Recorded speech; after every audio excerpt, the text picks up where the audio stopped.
The night was cold on the metallic streets of Orion 9, a planet where humans were rare and kindness was even rarer. Neon lights blinked above endless rows of alien food stalls, their colors painting the ground in blue and violet. The air smelled like smoke and burnt metal, the kind of air that made the weak cough and the rich cover their faces. Among the noise and the flashing lights, a small figure sat quietly beside a garbage chute. She was a young alien girl, thin, trembling, her skin pale like silver dust. Her name was Lyra, and she had not eaten for 3 days.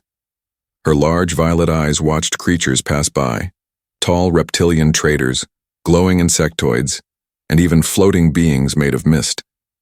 None of them looked at her. To them she was invisible, a lower life form, a beggar. She held out her small hand as another alien passed. "Please," she whispered. "Just a crumb." The alien glanced at her, then turned away in disgust, muttering something about street filth. Lyra lowered her head, her silver hair falling over her eyes. The cold from the metal ground bit through her thin clothes.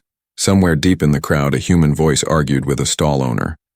Humans were almost extinct on this planet. After the Galactic War, most were banned or hunted. Lyra lifted her head slightly. She had never seen one before, only heard rumors. Humans are dangerous, people said. They are emotional. They don't belong in the stars. But she was too hungry to care about rumors. Hours passed. The market closed. Only flickering lamps and the hum of old machines remained. Lyra's stomach twisted in pain. Her tiny fingers scraped the ground, searching for something, anything. She found a dry piece of bread half covered in oil. Without hesitation, she reached for it. "Don't," said a soft voice. She froze. A shadow fell over her. Slowly, she looked up and saw him. A human man stood there, tall and tired-looking. His clothes were torn and his face had a few small scars. But his eyes, they were warm, brown, and full of something Lyra hadn't seen in years. Kindness. "You'll get sick if you eat that," he said. Lyra's voice shook. "It's okay. I just need something." He crouched down, his hand reaching into a small metallic bag. "Here," he said, offering a real piece of bread, fresh and soft. Her eyes widened. "For me?" He smiled faintly. "For you." She grabbed it carefully, as if it might vanish. The warmth of it surprised her fingers. When she took a bite, tears filled her eyes. It had been so long since she tasted something made with care. The man watched her silently. "What's your name?" "Lyra," she whispered between bites. "You're human?"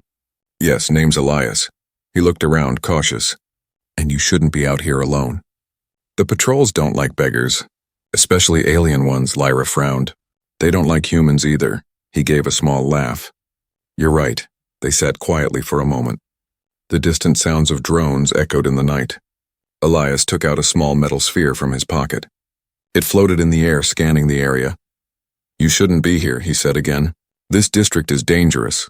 Lyra looked up at him with tired eyes. "There's nowhere else to go." Elias studied her, the thin arms, the trembling hands, the stubborn little spark in her eyes. He saw something familiar, something human. Suddenly, loud mechanical footsteps shook the street. Patrol units, armored robots with red lights, appeared from the shadows. Their metallic voices shouted, "Unauthorized human detected." "Detain immediately!" Elias cursed under his breath. "They found me." Lyra's eyes widened in fear. "Run!" He looked at her, then at the patrols. He could escape alone. He knew the tunnels. But if he ran, the girl would be caught, and she would never survive. Elias made his choice. He grabbed Lyra's hand. "Hold on." They ran through the narrow alleys, metal boots clanging behind them. Sparks flew as laser shots missed their backs by inches. Lyra's heart pounded. She had never been this afraid, or this alive. Elias pulled her into a dark maintenance tunnel and shut the heavy door. The patrol's lights passed by, searching, but didn't find them. In the quiet darkness, Lyra gasped for air. Elias handed her a small water flask. "Why did you help me?" she asked. "You don't even know me." Elias looked at her, breathing hard. "Because once someone helped me too." For the first time in her life, Lyra smiled, a small, fragile smile. She didn't know who this man was or where he came from, but in that moment in the dark tunnel beneath a cruel city, she felt something she had forgotten long ago. Hope. And though she didn't know it yet, that one act of kindness, A human giving a starving alien child a piece of bread would soon change not just their lives, but the fate of entire worlds. The metal tunnel was cold and quiet. Lyra sat on the floor, her small hands wrapped around the warm flask Elias had given her. Drops of water glimmered in the dim light. Outside, the patrols still searched, their robotic voices echoing in the distance. Elias leaned against the wall, eyes half closed, listening. When the noise faded, he finally spoke. "They're gone," he said softly. Lyra looked at him with wide eyes. "Why are they chasing you?" Elias smiled faintly. "Because I'm human, and humans are not welcome here anymore," she tilted her head. "But why? Did humans do something bad?" He didn't answer at first. His eyes grew darker, as if remembering something heavy. "Once we fought back," he said quietly. "Against the council. Against the ones who made the laws. They said humans were too emotional, too dangerous, so they decided to erase us." Lyra hugged her knees. "That's cruel," he nodded. "Cruelty is easy when it's written as law." For a while, neither of them spoke. The tunnel dripped water from above, a slow rhythm in the silence. Elias took out a small device and tapped it. A soft blue map glowed in the air. "We need to move," he said. "The patrols will scan this sector again soon." Lyra hesitated. "Where will we go?" "There's an old lab near the edge of the city," he replied. "No one goes there anymore. If we can reach it before dawn, we'll be safe." She stood up, wobbling slightly. "Okay," she said bravely. "I'll follow you." They moved through the dark tunnels and stepping over pipes past dripping vents and through narrow corridors where even the air felt like rust. Elias kept his flashlight low, careful not to attract attention. Lyra tried to keep up, but her legs were weak. After a while, she spoke softly. "Why did you stay here, Elias? Why not leave the planet?" He sighed. "I can't leave. Not yet. Why?" "There's something I need to finish." She wanted to ask more, but the tone of his voice stopped her. There was sadness there, a story he wasn't ready to tell. When they finally reached the surface, the horizon was beginning to glow faintly with the light of 2 rising moons. The city looked like a graveyard of machines, broken towers, floating drones, and distant ships flying under the banners of the Galactic Council. Lyra walked beside him quietly, her bare feet padding on the cold ground. She felt small next to him, yet strangely safe. Elias glanced at her and smiled. "You remind me of someone." "Who?" "My daughter," he said softly. "She would have been about your age." Lyra blinked. "Would have?" He looked away. "She didn't survive the raids. When the council took the city, they didn't spare anyone human." Her heart ached. "I'm sorry," he shook his head. "Don't be. You're still here. That means something." They reached the edge of the city just before dawn. The old lab stood hidden under the ruins of an ancient shipyard. The building was cracked and covered in vines, but it still hummed faintly with old power. Elias pressed a code on the rusted panel. The door creaked open with a metallic groan. Inside, the air smelled of dust and old circuits. "Welcome to my home," Elias said with a faint smile. Lyra stepped in carefully. Strange machines lined the walls, glowing tubes, holographic panels, and a large pod in the center filled with mist. "What is this place?" she asked. He walked to the pod and wiped the glass. "A lab," he said, "once used for experiments to help life survive in hostile worlds. I've been fixing it." "Fixing it for what?" He looked at her, his eyes gentle. "For you?" Lyra froze. "For me?" Elias nodded. "You're starving, weak, and you're breathing. It's not stable. The air on this planet isn't right for your kind. I can build something to help you, something that lets you live." She stared at him, confused and afraid. "But why would you do that? You don't even know me." He smiled softly. "Because once someone told me that love isn't about knowing. It's about choosing to care, even when no one else will." Lyra's eyes filled with tears. No one had ever spoken to her like that. No one had ever looked at her like she mattered. Hours passed as Elias worked. Sparks flashed, tools clinked, and the hum of machines filled the room. Lyra watched him silently from a corner, wrapped in a blanket he'd given her. Sometimes, he would stop, look at her, and smile in that same tired, kind smile that made her heart feel warm. She wanted to speak, but before she could, an alarm suddenly blared. The entire room turned red with warning lights. Elias jumped up. "No, they found us." Lyra's heart raced. "What do we do?" He ran to the main console, fingers flying over the keys. There's a drone beacon outside. They tracked my ID chip. A loud explosion shook the ground. The door began to melt under the heat of plasma fire.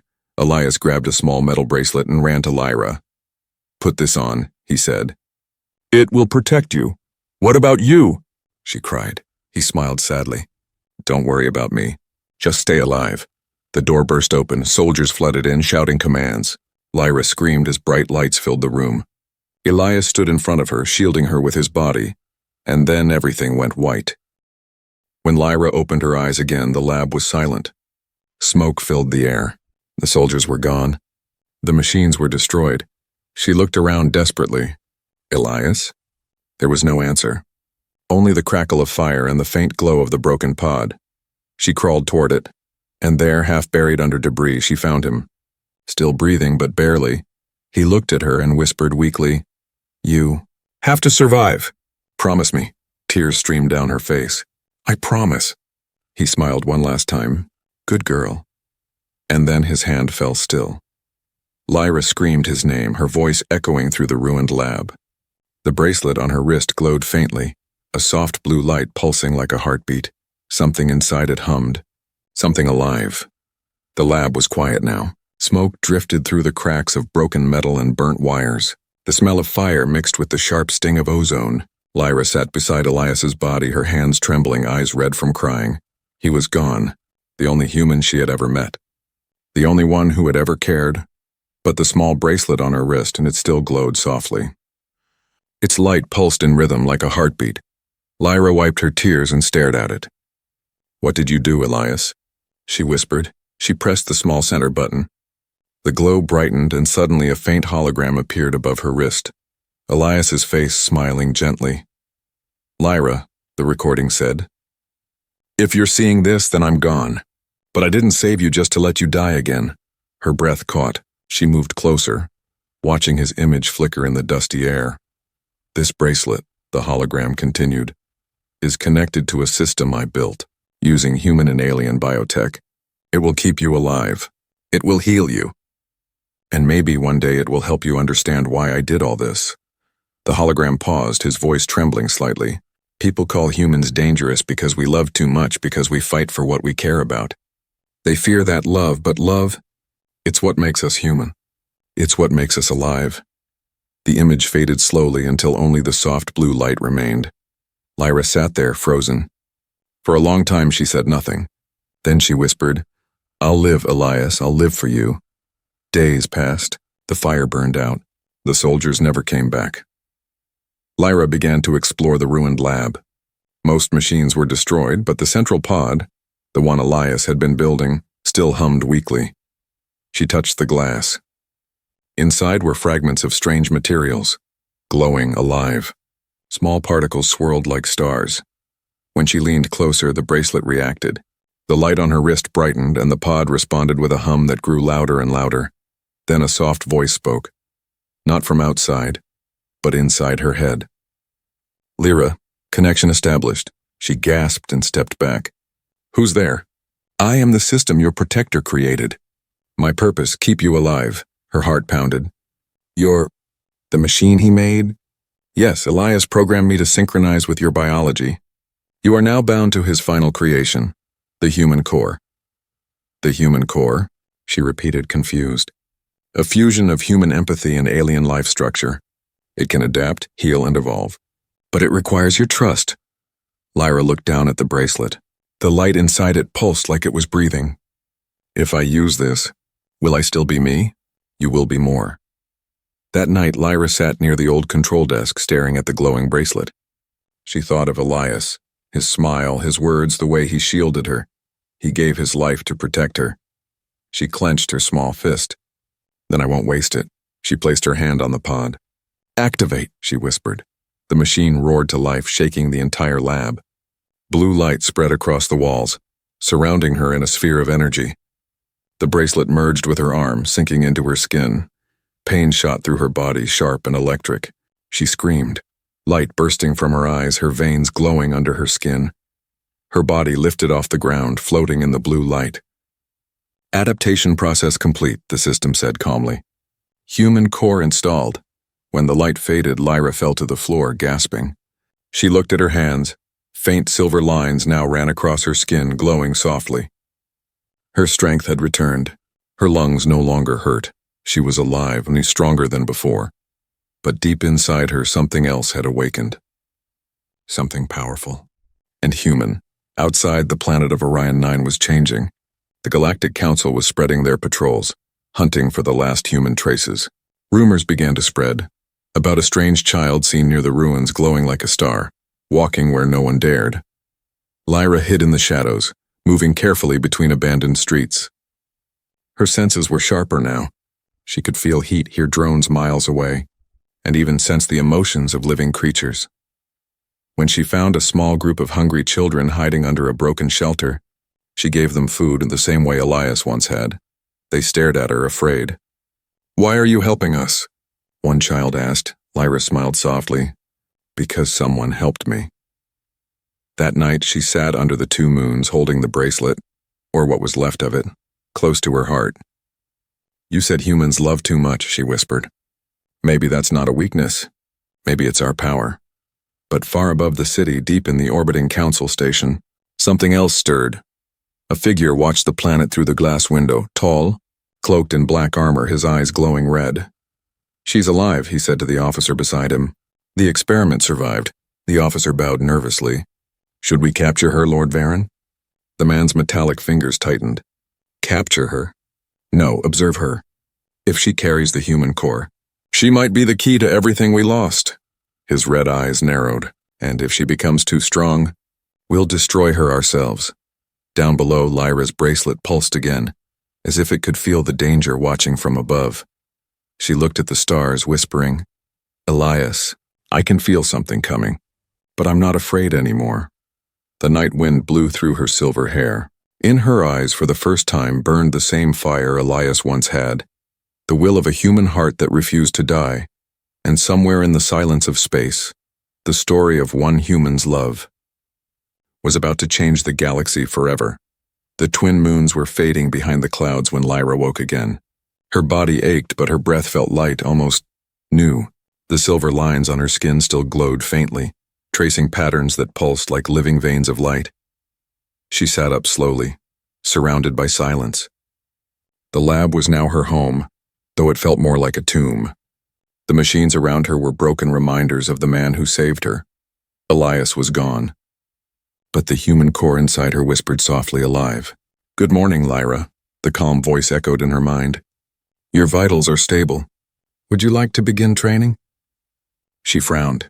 "Training? For what?" "Elias designed me to protect you. But protection requires control. You must learn to use what you are." Lyra looked down at her hands. "What I am. You are no longer only alien. You are human too, in heart and in spirit. The core joins both." She stood, uncertain. Her reflection shimmered on the cracked glass of a monitor. For the first time, she didn't look fragile. She looked different. Outside the ruined lab, dawn painted the metal city gold. Lyra stepped into the light, feeling warmth spread through her new skin. Her senses opened wide. She could hear machines humming far away, feel the vibration of power lines, even taste the dust in the air. The human core spoke again. "Try focusing your energy. Think of your heart, not your hands." Lyra closed her eyes. A soft light built inside her chest. When she opened her eyes again, a wave of silver energy rippled outward, bending the air like heat. Pebbles lifted, floating in a perfect circle around her. She gasped. "I did that?" Emotion fuels energy. The stronger the feeling, the greater the power. She smiled for the first time in days, a real bright smile.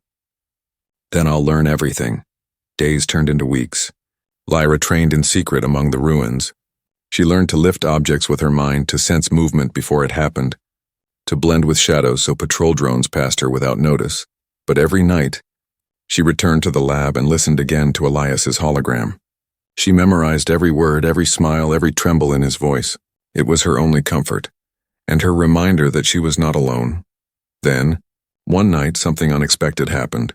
While replaying his message, a hidden line of code flickered on the console, a faint sequence of numbers. It wasn't part of the recording. "Core," she whispered. "What is this?" "Encrypted data. Possibly a message from Elias left after his last activation. Her pulse quickened. Can you open it? Yes, but doing so will expose your signal to the orbital network. She hesitated. Opening it could mean being found. But what if it was something Elias wanted her to see? She took a deep breath. Do it! The lab lights flickered. The hologram changed, no longer the kind smile she knew. This one was different. Elias looked older, tired, his voice slower. Lyra, if you found this, it means the Council knows you exist. They will come for you because inside you is not just my invention, it's the last piece of Earth. Lyra's eyes widened. He continued. The human core holds memories, not just power. It carries human DNA, human emotion, and the data of every species we tried to save before the war. The Council fears it because it proves something they can't control, that humanity's heart cannot be erased. The hologram flickered, growing unstable. If they find you, they'll try to take it. Don't let them. You must reach the drift station. Someone there still remembers me. Someone who can help you finish what I started. The image froze, then vanished completely. Lyra stood there trembling. The drift station, she repeated. Coordinates locked, the core said calmly. Distance 700 kilometers north across the Black Desert. Her hands clenched. Then that's where we go. The next morning, she packed what little she had, water, scraps of food, and Elias's broken data pad. As she stepped out into the rising sun, she looked back at the lab one last time. Goodbye, she whispered. Thank you. And then she began her journey. The Black Desert stretched endlessly, a wasteland of glass and metal shards that shimmered under the twin suns. Lyra walked for hours, her feet sinking into sand that hissed like steam. Sometimes she heard the core guiding her. Keep moving. Temperature rising. Adjust respiration. Other times she heard silence, the heavy, lonely kind that made her remember she was just one small being on a dying world. But still she walked, because Elias believed she could. By nightfall she found shelter in the wreckage of an old starship half buried in the sand. The interior was dark, filled with skeletons of machines long forgotten. She sat down to rest, but before she could close her eyes, she heard a sound. A faint crackle of static. Who's there? She whispered. A low mechanical voice answered. Identify yourself. She froze. The sound came from an old communication unit still active on the wall. A small red light blinked. I'm Lyra, she said carefully. Silence. Then, human signature detected, the voice said. Impossible. The light turned blue. A hologram flickered to life. The image of a tall, armored man with burning red eyes. Lord Varen. Lyra's heart skipped. She recognized his face from Elias's files, the leader of the Council's war division, the one who destroyed Earth. Varen's hologram leaned closer, his voice cold. So the experiment lives, she stepped back. You won't find me, he smiled faintly. Oh, little spark. I already have. The human core belongs to the Council, and when I take it from you, humanity will finally die. The hologram vanished. Outside, the wind screamed across the desert. Lyra stood trembling, clutching her glowing wrist. You're wrong, she whispered. Humanity doesn't die. It remembers. The core pulsed in answer, brighter than ever. Somewhere deep inside, something new awakened. A power beyond her fear, born of love and fury. She looked at the horizon where lightning flashed. The journey to the drift station had only begun, and this time she would not run. The wind howled over the Black Desert like a living thing. Sand mixed with metallic dust, slicing through the air in long silver waves. Every step Lyra took felt heavy, the ground burning beneath her feet. Still she walked. She couldn't stop. Somewhere ahead lay the drift station, the last hope Elias had spoken of. The bracelet on her wrist glowed softly, guiding her like a tiny star. 200 kilometers remain, said the calm voice of the human core. Energy levels low. Recommend rest. Lyra shook her head. If I stop, they'll find me. The storm will slow both sides. She sighed, sitting on a half-buried chunk of metal. Her skin shimmered faintly under the double moons. The silver lines on her arms pulsed slower now, like a tired heart. I wish you could feel, Core, she said softly. Then you'd understand why I can't stop. My primary function is to keep you alive, she smiled sadly. That's what Elias used to say. Silence followed, broken only by the hiss of sand. Then for the first time, the core's voice hesitated. Would you like to know more about him? Her eyes widened. You know things about Elias? He stored fragments of his memory within me. Accessing them may help you, but there are risks. What kind of risks? Emotional feedback. His pain may become yours. Lyra looked toward the endless horizon. Then show me. The world blurred. The wind faded. Suddenly, she was standing in a place of fire and smoke. Buildings burned under a red sky. Human screams echoed through metal streets.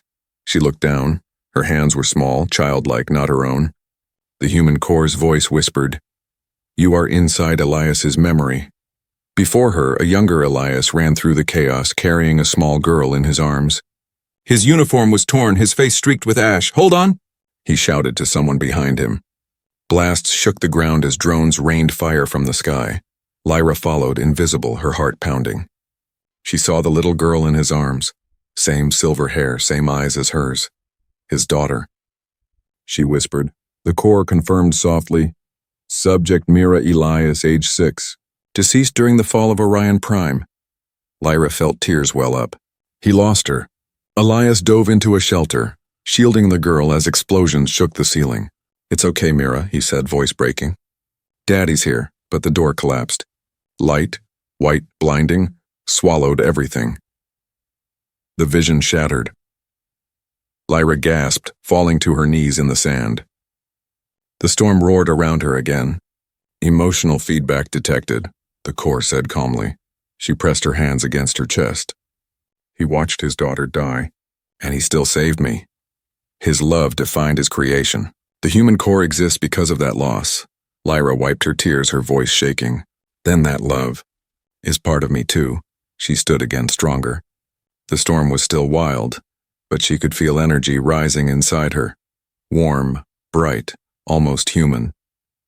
Multiple signatures detected, the core warned. Council hunters approaching. Lyra turned. Far behind, red lights glowed through the dust. 3 flying drones and 2 armored soldiers on hoverbikes. So soon, she whispered. They found your signal after you accessed the memory. Lyra clenched her fists. Then we fight.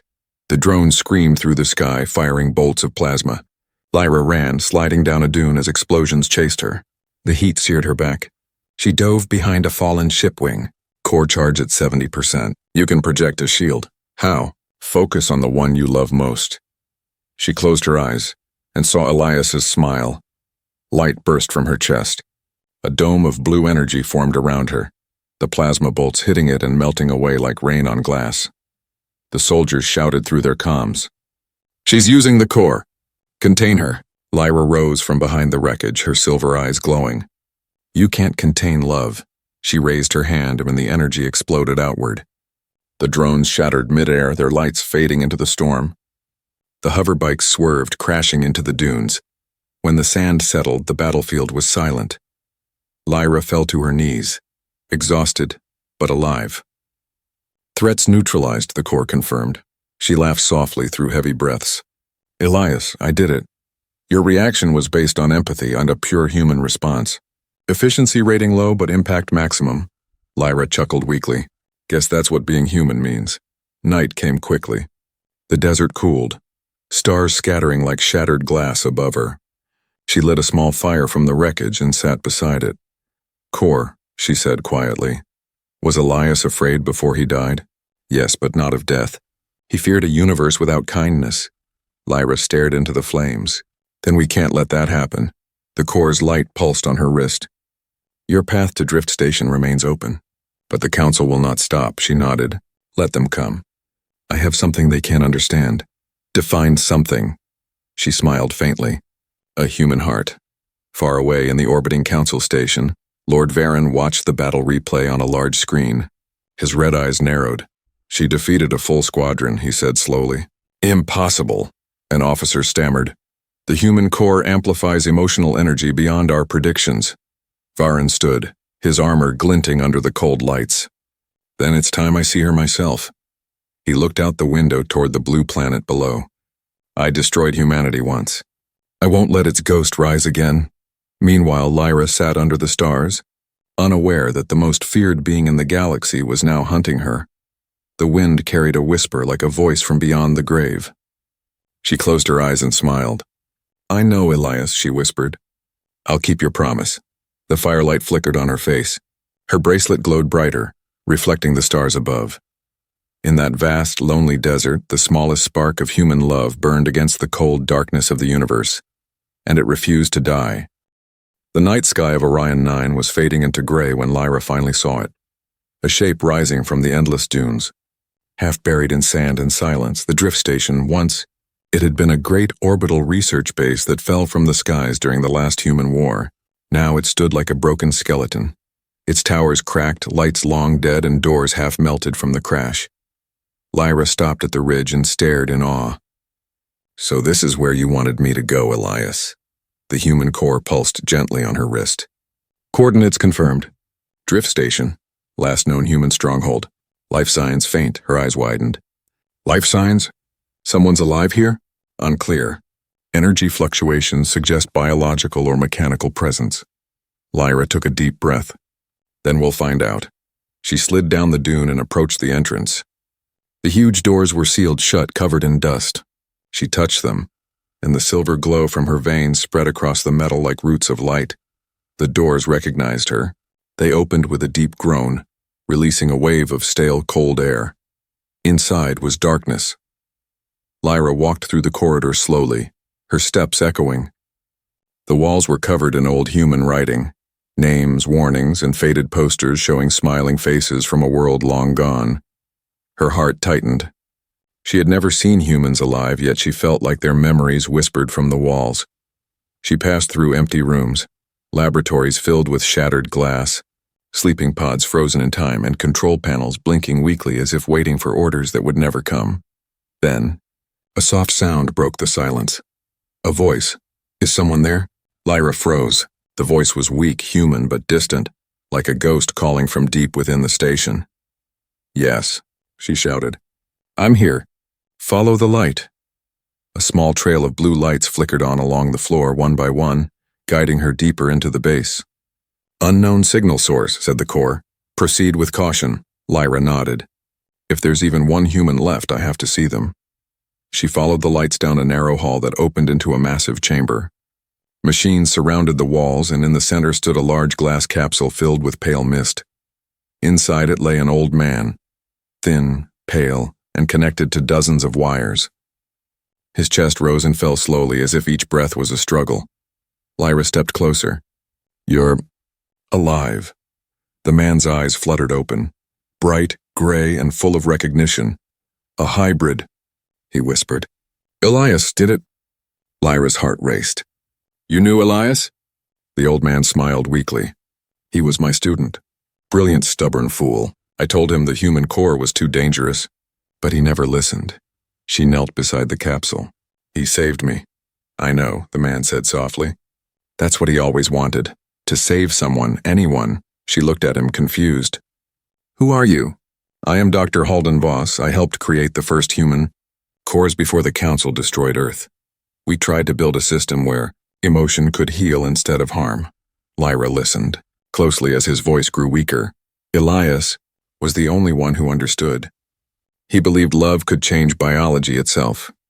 He was right, and look at you. She looked down at her glowing hands. "The core keeps me alive, but it's also changing me." Dr. Voss coughed softly. "Yes, it bonds with empathy. It makes you more than your body, but beware, and the Council fears that kind of power. They will twist it if they can." Lyra frowned. "They already know I exist." "Lord Varen is coming." The doctor's face turned pale. "Then you don't have much time. The station holds something Elias left for you, the Vault of Memory. It contains the truth about the war, and about him." He reached weakly toward her wrist. "Place the core here." She did, and the machines around them came alive. Blue light filled the room as data streamed across the walls. Holograms of Earth, humans laughing, ships flying, and stars burning. Then came the images of war, fleets of Council ships attacking Earth, cities falling, humans fighting to the last breath. Lyra covered her mouth, tears welling up. "They wiped out everything." Dr. Voss nodded sadly. "They didn't just kill humans. They killed the idea that love could be strength. Alert, said the core suddenly. Incoming signal. Orbital descent detected. Council warship entering atmosphere. Lyra's heart stopped. He's here. Dr. Voss looked at her, his eyes full of urgency. You must take what's left of this place and run. I can't leave you. He smiled gently. You have to. The human core needs to live. Elias gave his life for it. Now you must give it meaning. The walls shook violently as explosions thundered outside. Council forces landing within 5 kilometers. Lyra clenched her fists. No more running. Dr. Voss stared at her, a faint spark in his eyes. You sound just like him. She turned to go, but his voice stopped her one last time. Lyra, remember this.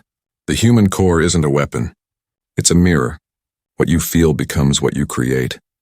She nodded, tears in her eyes. Then I'll make something beautiful out of their hate. As she ran through the halls, the ground shook harder. Pieces of the ceiling fell. Through a broken window, she could already see the dark shadow of Lord Varen's ship descending, red light cutting through the storm. Core synchronization at 95%, the voice said inside her mind. If you merge fully, you can protect the vault, but it may cost your life. Lyra stopped and looked back at the burning horizon. I'm not afraid, she said, because I finally understand what Elias meant. She spread her arms as light burst from her chest, flooding the entire station with silver fire. Machines awakened. The ground glowed. Data and energy fused together, wrapping her in a blinding halo. Human core, full activation. Her voice echoed calm and strong. Love is not weakness.